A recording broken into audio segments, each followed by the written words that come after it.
আপনার কারো রাজনৈতিক উচ্চাকাঙ্ক্ষা বাস্তবায়ন করার জন্য বর্তমান সরকারকে আমরা ক্ষমতায় বসাই নাই। বর্তমান সরকার দিনে দিনে তার নিরপেক্ষতা হারিয়েছেন। সন্ত্রাসী পৃষ্ঠপোষকতায় আপনারা কিংস পার্টি গঠন করে আপনারা একটা দেশে বিশৃঙ্খলা করবেন। আমরা যুগপৎ আন্দোলনের শরীরটা আমরা এটা চাই না। আমরা প্রয়োজনে আবার মাঠে নামতে রাজি আছি যে দোষীদেরকে আপনারা অবিলম্বে গ্রেপ্তার করুন, প্রয়োজনে আবার আমরা আন্দোলন করব।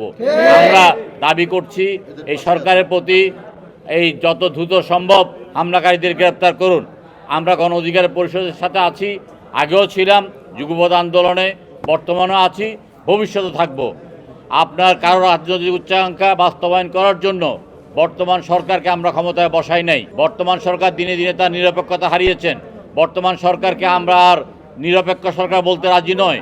আপনারা যদি সংস্কার করতে না পারেন, আপনারা যদি জনগণের আপনারা যে দাবি সে দাবি যদি আপনারা আজকে মেটাতে না পারেন, দ্রব্যমূল্যের ঊর্ধ্বগতি, আইনশৃঙ্খলার অবনতি, সড়কে বিশৃঙ্খলা, এগুলো যদি আপনারা করতে না পারেন, তাহলে আমরা প্রয়োজনে আপনাদের বিরুদ্ধে আন্দোলন করব।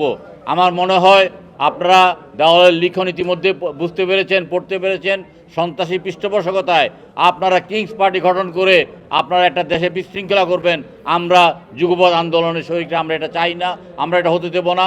সবাই রাজনীতি করার অধিকার আছে, সবাই কথা বলার অধিকার আছে, কিন্তু আপনার সরকারি পৃষ্ঠপোষকতায় কারো উপর হামলা মামলা করুক, এটা আমরা চাই না।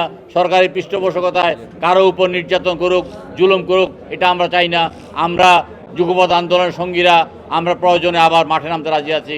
আজকে আপনারা জানিয়ে দিচ্ছেন, আপনাদেরকে ধন্যবাদ জানাচ্ছি।